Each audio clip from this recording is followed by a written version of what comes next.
दोस्तों, आप सभी का अमेजिंग ज्ञान पॉइंट पर स्वागत है। आज के वीडियो में हम कवर करने वाले हैं केमिस्ट्री यानी रासायनिक विज्ञान से संबंधित टॉप 50 क्वेश्चंस को, जो कि 100% एग्जाम में पूछे जाते हैं। आप लोग इस वीडियो को शुरू से लेकर अंत तक देखना और 50 में से कितने क्वेश्चंस का आंसर आप सही कर पाते हैं, इसका उत्तर कमेंट बॉक्स में जरूर बताइएगा। पहला क्वेश्चन है, निम्न में से बिना बुझे चूने का सूत्र क्या है?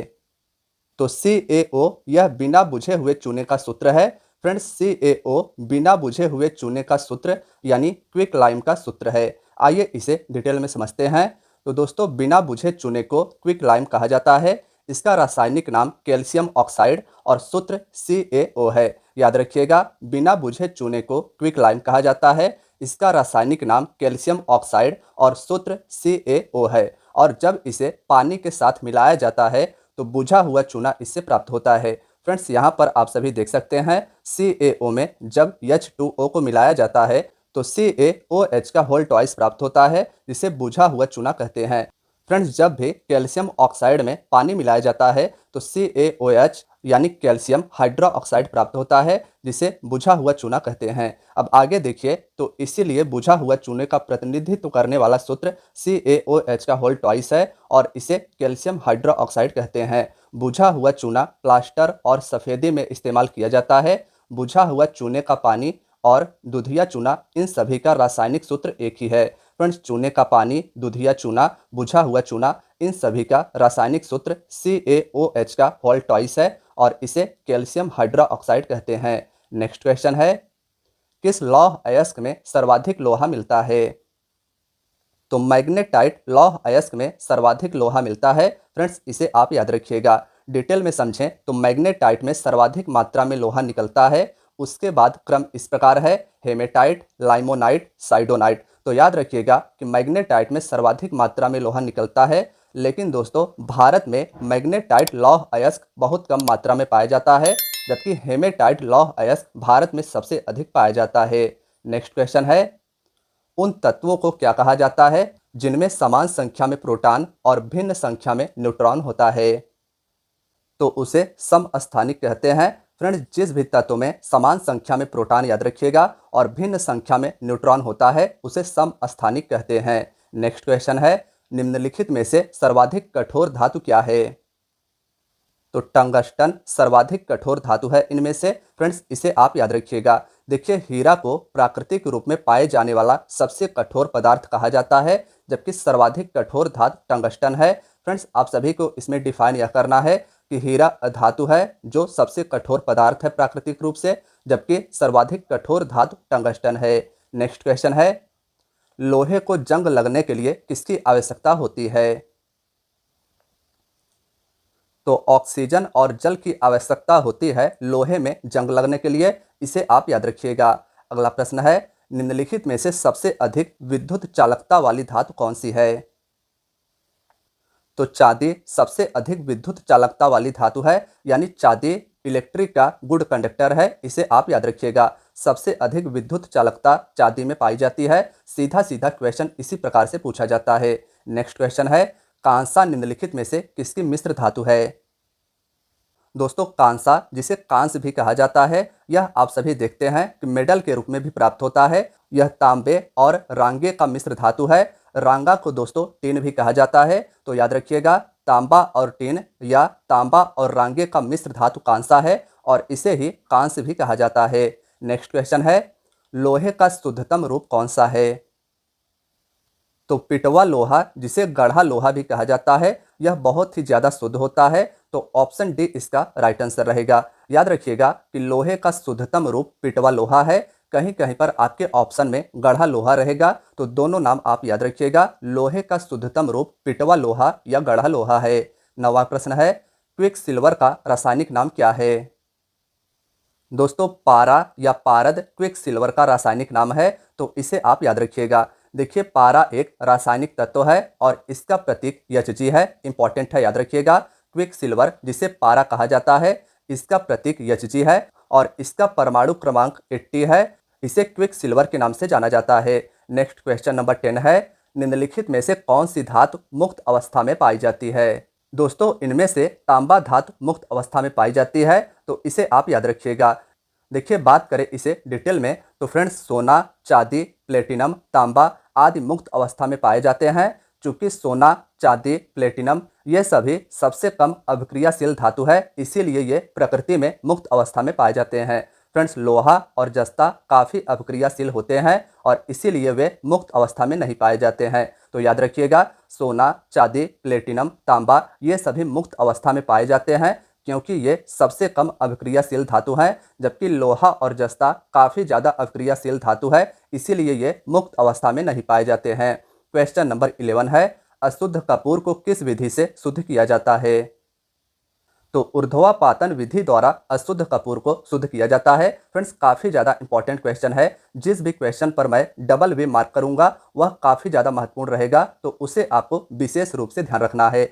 अशुद्ध कपूर को ऊर्ध्वापातन विधि के द्वारा शुद्ध किया जाता है। क्वेश्चन नंबर 12 है, रासायनिक दृष्टि से चूने के पानी का क्या होता है? दोस्तों पहले ही वाले क्वेश्चन में मैंने आपको बताया था कि चूने के पानी का रासायनिक सूत्र CaOH का होल ट्वाइस होता है और इसे कैल्शियम हाइड्रोक्साइड कहा जाता है। तो याद रखिएगा बुझा हुआ चूना या चूने के पानी को कैल्शियम हाइड्रोक्साइड कहा जाता है। नेक्स्ट क्वेश्चन है क्वेश्चन नंबर 13, यूरिया इनमें से क्या है? तो दोस्तों यूरिया एक नाइट्रोजनी उर्वरक है, इसे आप याद रखिएगा। यूरिया में 46% नाइट्रोजन पाया जाता है। नेक्स्ट क्वेश्चन है क्वेश्चन नंबर 14, पेंसिल के निर्माण में किस सामग्री का प्रयोग किया जाता है? तो ग्रेफाइट का प्रयोग पेंसिल के निर्माण में किया जाता है। फ्रेंड्स इसे भी आप याद रखिएगा, कई बार यह क्वेश्चन एग्जाम में पूछा जा चुका है। क्वेश्चन नंबर 15 है, हैलोजनों में सबसे अधिक अभिक्रियाशील कौन सी है? तो हैलोजनों में सबसे अधिक अभिक्रियाशील है फ्लोरीन। ऑप्शन ए इसका राइट आंसर होगा। फ्रेंड्स फ्लोरीन आवर्त सारणी के ग्रुप नंबर 17 के अंतर्गत आता है और हाइलोजनों में सबसे अधिक अभिक्रियाशील फ्लोरीन है, इसे आप याद रखिएगा। क्वेश्चन नंबर 16 है, निम्नलिखित में से कौन सी ग्रीन हाउस गैस नहीं है? फ्रेंड्स क्वेश्चन यह भी काफ़ी ज़्यादा इंपॉर्टेंट है, इनमें से कौन सा ग्रीन हाउस गैस नहीं है?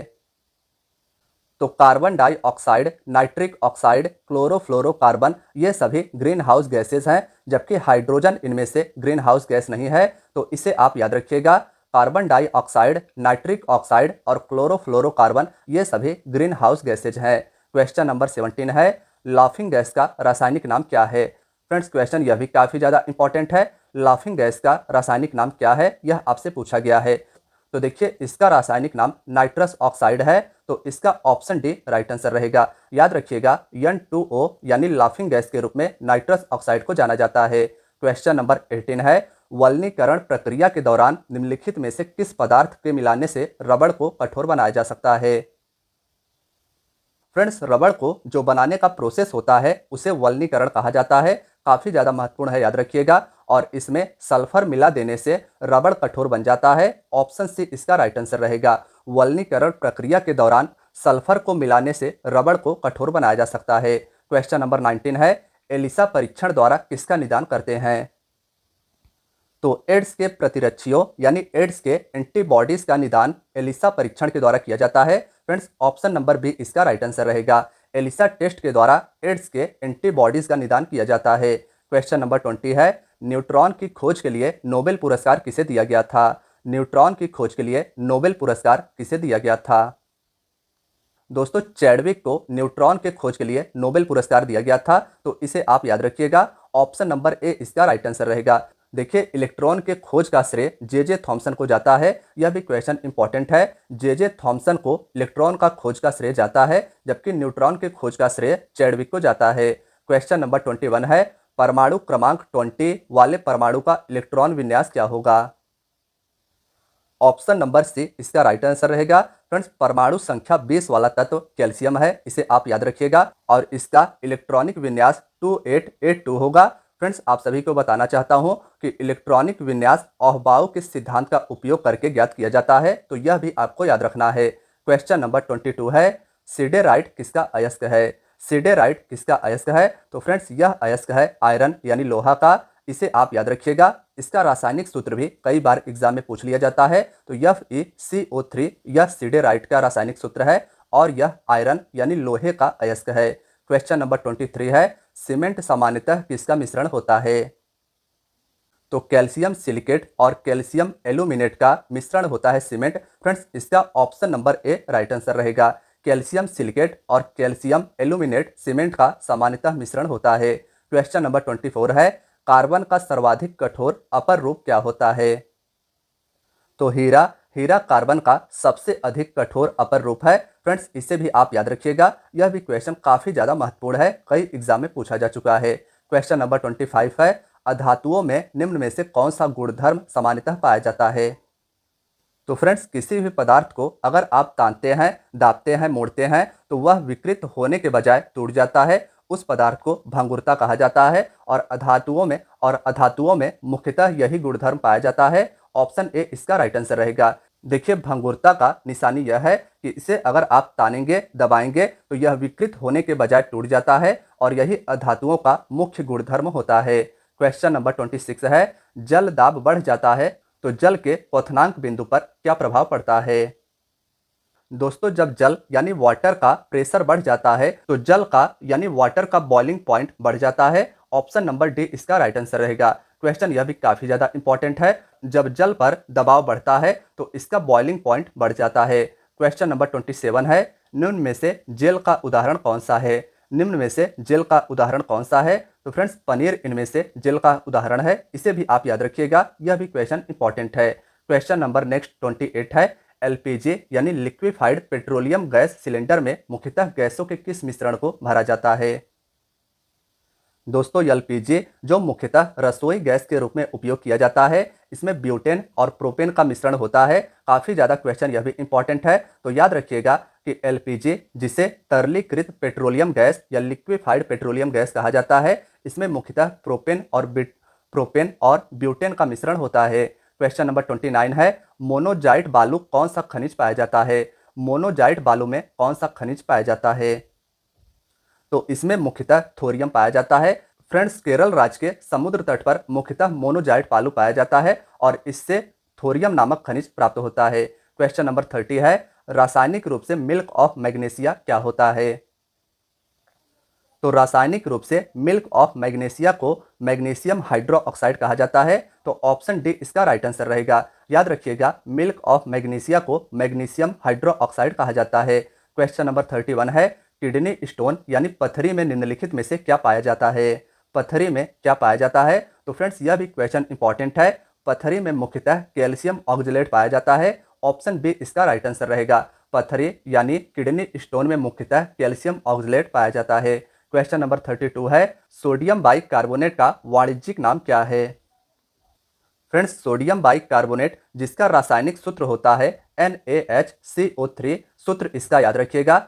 सोडियम बाइकार्बोनेट को सोडियम हाइड्रोजन कार्बोनेट कहा जाता है और इसका वाणिज्यिक नाम फ्रेंड्स इंपॉर्टेंट है। इसे आमतौर पर बेकिंग सोडा या सोडियम बाइकार्बोनेट कहा जाता है। तो ऑप्शन बी इसका राइट आंसर रहेगा।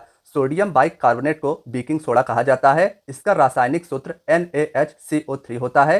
फ्रेंड्स, आप सभी को बताना चाहता हूं कि बेकिंग सोडा को पीसकर बेकिंग पाउडर का निर्माण किया जाता है। क्वेश्चन नंबर 33 है, वायुमंडल में सबसे प्रचुर मात्रा में कौन सा अक्रिय गैस पाया जाता है?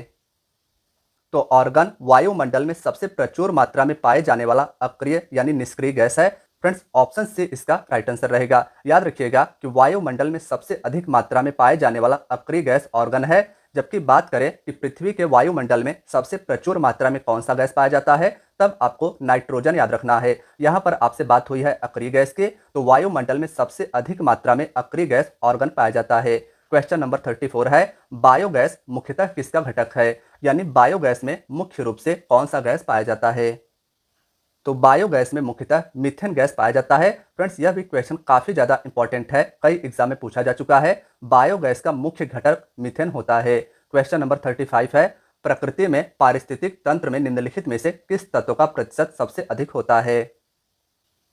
दोस्तों, पृथ्वी के पारिस्थितिक तंत्र यानी वायुमंडल में सबसे अधिक मात्रा में मैंने आप सभी को बताया कि नाइट्रोजन गैस पाया जाता है। नाइट्रोजन पृथ्वी के वायुमंडल में लगभग 78% पाया जाता है। तो इसे आप याद रखिएगा, काफी ज्यादा इंपॉर्टेंट है। मैंने इसके पहले आप सभी को एक क्वेश्चन में बताया था कि वायुमंडल में सबसे अधिक मात्रा में अक्रिय गैस ऑर्गन पाया जाता है, जबकि वायुमंडल में तत्व की बात की जाए तो नाइट्रोजन सबसे अधिक पाया जाता है। क्वेश्चन नंबर 36 है, कौन सी गैस फलों को कृत्रिम रूप से पकाने में प्रयोग की जाती है?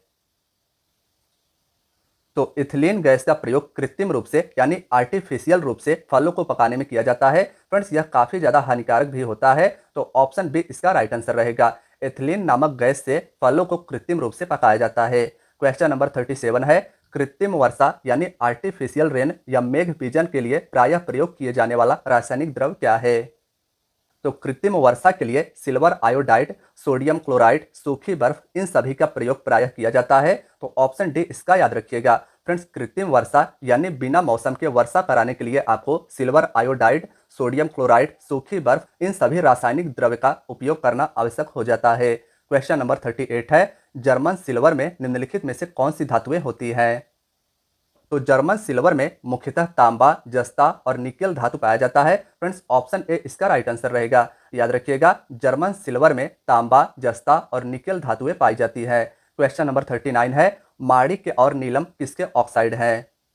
तो माणिक्य और नीलम ये सभी एल्युमिनियम के ऑक्साइड है। फ्रेंड्स, ऑप्शन डी इसका राइट आंसर होगा। माणिक्य और नीलम ये सभी काफी ज्यादा बहुमूल्य हैं और ये मुख्यतः एल्युमिनियम से प्राप्त किए जाते हैं। क्वेश्चन नंबर 14 है, क्वेश्चन नंबर 40 है, ऑयल ऑफ विट्रियोल का रासायनिक नाम क्या है? ऑयल ऑफ विट्रियोल का केमिकल नाम क्या है? तो फ्रेंड्स, इसे मुख्यतः सल्फ्यूरिक अम्ल या सल्फ्यूरिक एसिड कहा जाता है। ऑप्शन ए इसका राइट आंसर रहेगा। क्वेश्चन नंबर 41 है, किस प्रकार की अभिक्रिया से सबसे अधिक हानिकारक विकिरण पैदा होती है? तो संलयन अभिक्रिया या नाभिकीय संलयन के द्वारा सबसे अधिक हानिकारक विकिरण पैदा होती है। फ्रेंड्स, इसे आप याद रखिएगा। देखिए, इसी नाभिकीय संलयन के सिद्धांत पर हाइड्रोजन बम का निर्माण किया जाता है और ये काफी ज्यादा हानिकारक विकिरण पैदा करती है। क्वेश्चन नंबर 42 है, रासायनिक ऊर्जा का वैद्युत ऊर्जा में रूपांतरण किसका होता है?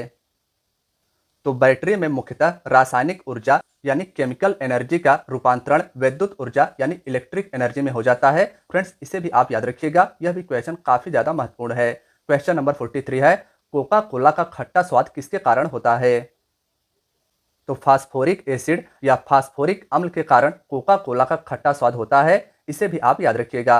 क्वेश्चन नंबर 44 है, वे दो तत्व जिनका ट्रांजिस्टर उद्योग में व्यापक रूप से प्रयोग किया जाता है? तो सिलिकॉन और जर्मेनियम का ट्रांजिस्टर उद्योग में व्यापक रूप से प्रयोग किया जाता है। फ्रेंड्स, ऑप्शन ए इसका राइट आंसर रहेगा। देखिए, सिलिकॉन एक अर्ध सुचालक है और जर्मेनियम इन सभी का ट्रांजिस्टर उद्योग में व्यापक यानी बहुत ही ज्यादा प्रयोग किया जाता है। क्वेश्चन नंबर 45 है, बैटरी में निम्नलिखित में से किस एक एसिड का प्रयोग किया जाता है? तो सल्फ्यूरिक एसिड का उपयोग मुख्यतः बैटरी में किया जाता है। ऑप्शन सी इसका राइट आंसर रहेगा। सल्फ्यूरिक एसिड या सल्फ्यूरिक अम्ल का उपयोग बैटरी में मुख्यतः किया जाता है। क्वेश्चन नंबर 46 है, किसी तत्व के परमाणु का परमाणु क्रमांक 17 है और द्रव्यमान 36 है, उसके न्यूक्लियस में न्यूट्रॉनों की संख्या कितनी है? फ्रेंड्स, काफी ज्यादा महत्वपूर्ण क्वेश्चन यह भी है। तो देखिए, किसी तत्व के अगर परमाणु का परमाणु क्रमांक 17 है और उसका द्रव्यमान 36 है, तो उसके न्यूक्लियस में न्यूट्रॉनों की संख्या 19 हो जाएगी। इसे आप याद रखिएगा। नेक्स्ट क्वेश्चन है, भोपाल गैस त्रासदी के लिए उत्तरदायी प्रदूषक कौन सा गैस था? तो दोस्तों, भोपाल गैस त्रासदी के दौरान मिथाइल आइसोसाइनाइड गैस का रिसाव हुआ था। ऑप्शन ए इसका राइट आंसर रहेगा। देखिए, भोपाल गैस त्रासदी 1984 में मध्य प्रदेश के भोपाल शहर में हुआ था, जिसमें मुख्य रूप से उत्तरदायी प्रदूषक गैस मिथाइल आइसोसाइनाइड था। क्वेश्चन नंबर 48 है, सूर्य में ऊर्जा का निरंतर सृजन किस कारण से होता है? तो नाभिकीय संलयन के कारण सूर्य में ऊर्जा का निरंतर सृजन होता रहता है। फ्रेंड्स, इसे आप याद रखिएगा। मैंने आप सभी को पीछे बताया था कि नाभिकीय संलयन के ही द्वारा हाइड्रोजन बम का भी निर्माण किया जाता है। तो सूर्य में ऊर्जा का जो स्रोत है वह मुख्यतः नाभिकीय संलयन के द्वारा होता है। इसे आप याद रखिएगा। क्वेश्चन नंबर 49 है, ब्लीचिंग पाउडर का रासायनिक नाम क्या है? तो कैल्शियम हाइपोक्लोराइड यह ब्लीचिंग पाउडर का रासायनिक नाम है। फ्रेंड्स, इसे आप याद रखिएगा। ब्लीचिंग पाउडर का उपयोग पानी से कीटाणु को दूर करने के लिए किया जाता है और इसका रासायनिक नाम कैल्शियम हाइपोक्लोराइड है। फ्रेंड्स, आज के वीडियो का आपका आखिरी क्वेश्चन आपके स्क्रीन पर है, तरल अवस्था में पाई जाने वाली अधातु कौन सी है? तो देखिए तरल अवस्था यानी लिक्विड फॉर्म में पाए जाने वाली अधातु ब्रोमीन है। ऑप्शन ए इसका राइट आंसर रहेगा। फ्रेंड्स, आप सभी को बताना चाहता हूं कि तरल अवस्था में पाए जाने वाला एकमात्र अधातु ब्रोमीन है। इसे आप याद रखिएगा। तो फ्रेंड्स, आज की आपकी वीडियो यहीं तक थी। वीडियो कैसी लगी कमेंट में अपना फीडबैक हमें जरूर दीजिएगा। चैनल पर नए हैं तो चैनल को प्लीज़ सब्सक्राइब जरूर कीजिएगा और अपने दोस्तों, यारों, भाइयों, बहनों, परिवार के साथ इस वीडियो को शेयर कीजिएगा जो किसी भी कॉम्पिटिटिव एग्जाम की तैयारी करते हो। फ्रेंड्स, यह वीडियो उनके लिए भी काफ़ी ज़्यादा यूजफुल रहेगा। तो मिलते हैं नेक्स्ट वीडियो में। अपना ख्याल रखिएगा और तैयारी को जारी रखिएगा। धन्यवाद दोस्तों।